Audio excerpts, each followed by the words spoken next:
Hi, it's Joe Mazumdar of Exploration Insights at the September Virtual Metals Investment Forum. And with me today, I've got Darwin Green, the CEO of HighGold Mining. Darwin, how's it Hey going? Joe, good to be here. And Darwin's just coming back from site being, the Cook Inlet, on his way back to Vancouver. So you've been at site, you've got three rigs running right now. So, and you had this huge intersection that you just reported. So what are you seeing right now out of the results? Yeah, well, we just had a great first set of results, a great start to the program. Really happy with what we're seeing. I mean, it's just a spectacular system. You get these huge intervals of fantastic grade, and they're really interesting rocks. I mean, you're full of these multiple generations of veins, brecciation. It's pretty neat stuff. And we got three rigs turning now on three separate target areas, and yeah, everything's going well. The only pain is that assays are a lot slower to come by now than they used to be. So what is the assay turnaround time? Like logistically, what do you have to do? Yeah, there's a combination. I mean, for us, we have to get them from site to Anchorage. From there, they get trucked to Fairbanks. From Fairbanks, you're at a prep facility, and that's where they crush and pulverize the rock. And then they send those pulps from there down to Vancouver, British Columbia, North Vancouver, actually. We're using a lab called ALS. And, all the way along those steps adds time. And it's interesting, I think it's a real combination of factors. COVID is part of it. Uh, that's partly, it slows things down. There's fewer people, but I think there's less labor available in part because of COVID, because people aren't, these sort of lower paying jobs. It's harder to get people. But probably the bigger factor is just our industry seen a tremendous resurgence. I mean, there's been a immense amount of dollars raised in the last couple of months, and that's gone directly into drilling, and that's created a flood of assays to the labs, and they just haven't been able to keep up. So what would you estimate your like this was your first batch, I guess, but what kind of timing should we expect going forward? Yeah, well, I mean, I guess hopefully, the lag is now out, so we can just keep, delivering on this. But I don't know. I don't know if the surge is going to be bigger. But it's, these were two holes that we rushed, in fact, so we still just include partial assays. There's still some remaining intervals from both of these holes that we haven't got results back, and so that's, almost 8 weeks, six to 8 weeks. Yeah, Whoa. When usually we'd expect 2 to 3, right? yeah, yeah, exactly. Okay, all right.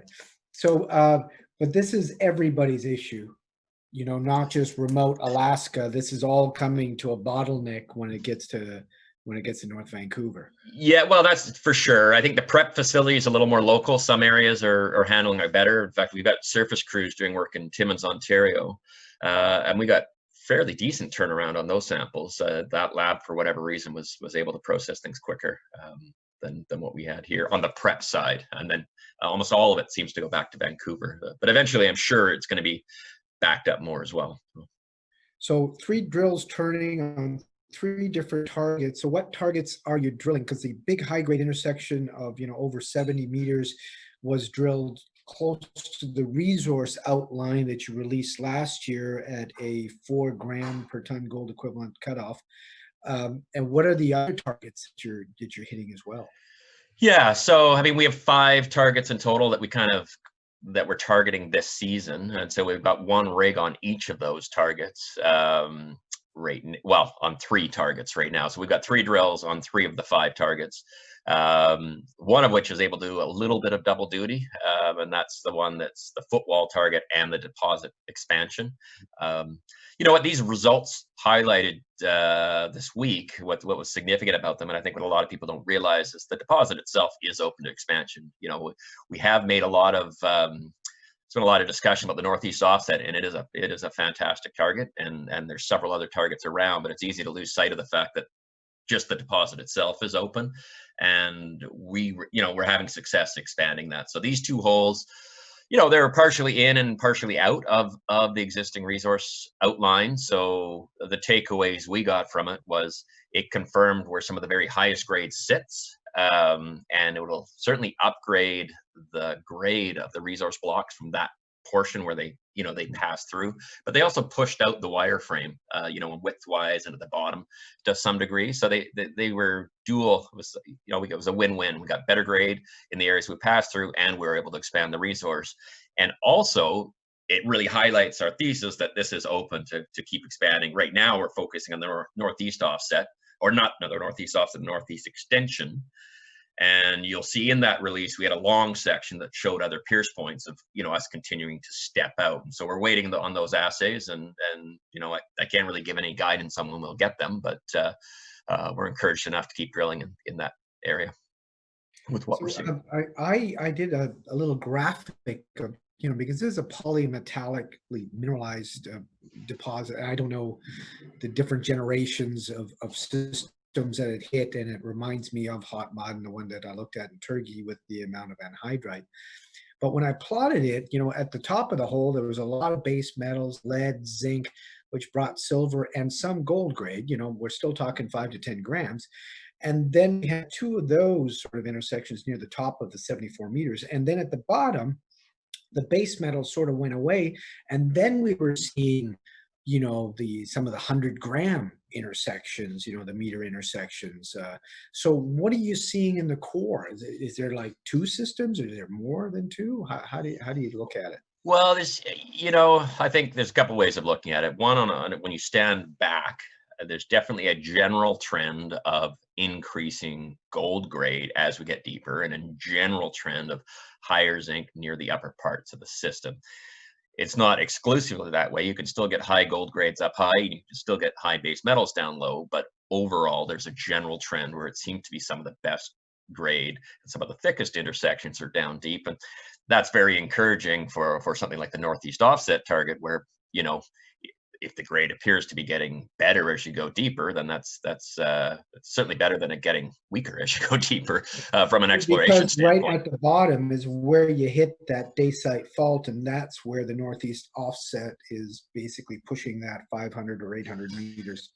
Yeah, that's exactly right. Although it does it's a pretty shallow angle, the fault to the zone as it comes down. So you're actually gonna displace a fair bit of ore. So, for over 100 meters of dip length, we actually have, you go from fresh as a daisy rock through the fault right into the mineralization. So we know we've displaced over a ways, but yeah. So, but still, as you're saying, as we get deeper and the gold gets better, or appears to get better, it would certainly bode well for exploration on the other side of finding good grade on the other side of that, where it's been offset and displaced. Mm-hmm. So, we know, and we've talked about this before on the Metals Western Forum, that this project's been dormant for, over 2 decades. And so there's other targets besides the northeast offset that you're looking at as well. So where's the other rig located? Yeah, right now, so we've got one on what's called the North Trend.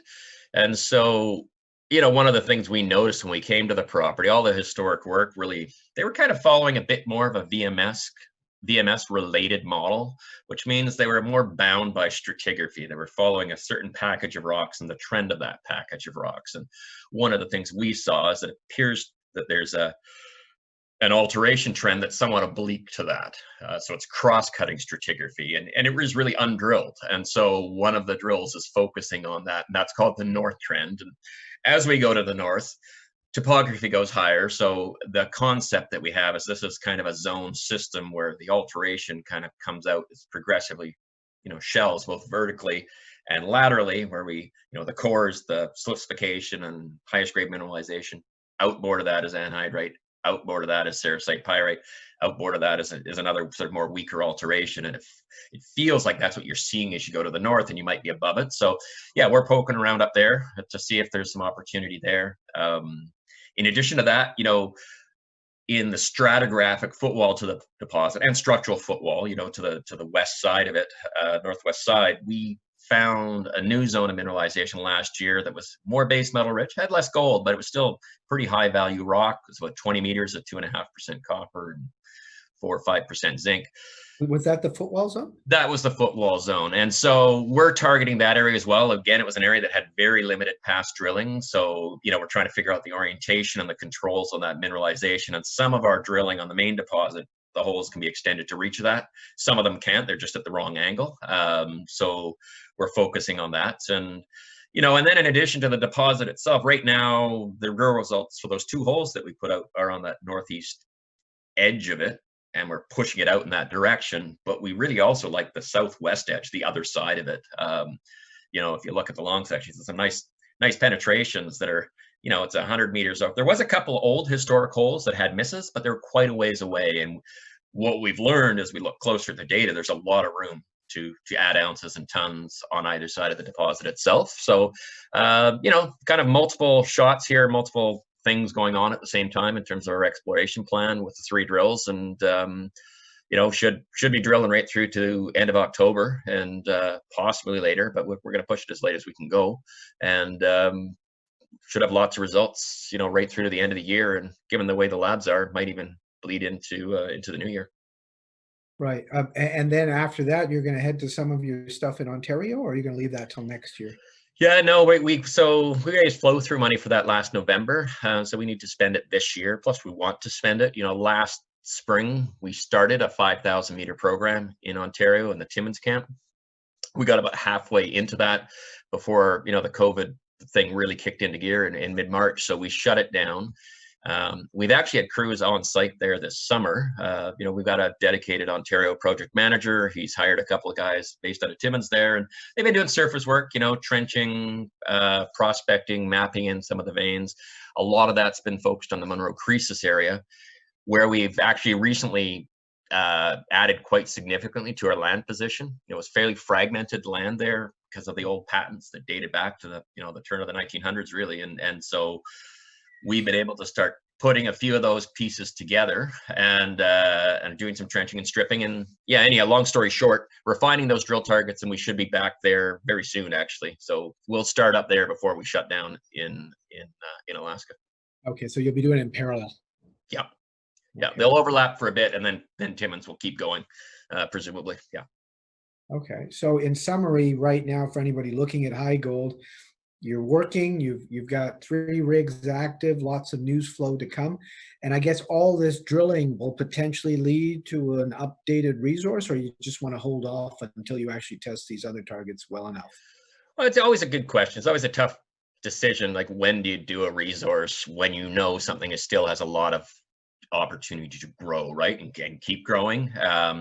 Usually the decision is made on, is it going to be really real value add, or is it just kind of, we're going to be right back here expanding it the following year? Then is it meaningful?